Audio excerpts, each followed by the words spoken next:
Good morning students. আজকে আমরা যেটা করব সেটা হচ্ছে সেন্সোরিয়াল অ্যাক্টিভিটিসের একটি পার্ট সিলিন্ডার ব্লকস। সিলিন্ডার ব্লকসে আমাদের চারটে ব্লক থাকে, block A, B, C and C1।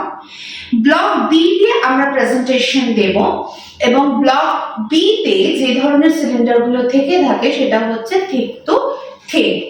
প্রথমে আমরা যেটা করব সেটা হচ্ছে সিলিন্ডারগুলোকে, এগুলো হচ্ছে একটা সিলিন্ডার, প্রত্যেকটা সিলিন্ডার গুলোকে আমরা এইভাবে তিনটে আঙুল দিয়ে বের করে নেব প্রত্যেকটা সকেট থেকে। এগুলোকে বলা হয় এক একটা সকেট।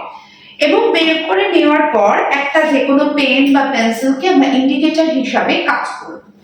প্রথমে আমি যেটা দেখাবো সেটা হচ্ছে এটা ধরো ইন্ডিকেটর, এবং এটাকে আমি যে কোনো একটা সকেটের ভেতর বসাবো এবং বাচ্চাকে বলবো যে এই সকেটের সিলিন্ডারটা নিয়ে এসে তুমি এখানে প্লেস করো। তো ও কি করবে, এই সকেটের সিলিন্ডারটা নিয়ে আসবে এবং এটাকে প্লেস করবে।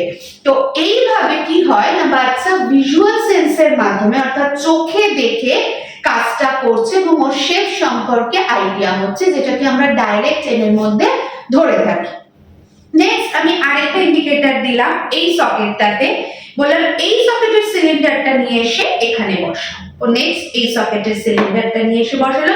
এইভাবে প্রত্যেকটা সকেটে আমি ইন্ডিকেটর দিয়ে দেব এবং প্রত্যেকটা সকেটের সিলিন্ডার নিয়ে এসে বাচ্চাকে বসাতে বলবো। এইভাবে প্রত্যেকটা সকেটকে বাচ্চা ফিল করবে, করে ওর কি হবে, ভিজুয়াল সেন্সের মাধ্যমে একটা বেসিক আইডিয়া হবে যে শেপ সম্পর্কে, এবং থিক টু থিন এই যে শেপটা, মোটা থেকে রোগা, এই শেপ সম্পর্কে। আরেকটা হচ্ছে যেটা ইনডাইরেক্ট টেনের মধ্যে ধরা, সেটা হচ্ছে যে এই যে আমি গ্রিপিংটা ধরলাম এই তিনটে আঙুল দিয়ে, এটা ইনডাইরেক্ট টেনের ক্ষেত্রে আমাদের পেন্সিল ধরতে সাহায্য করে।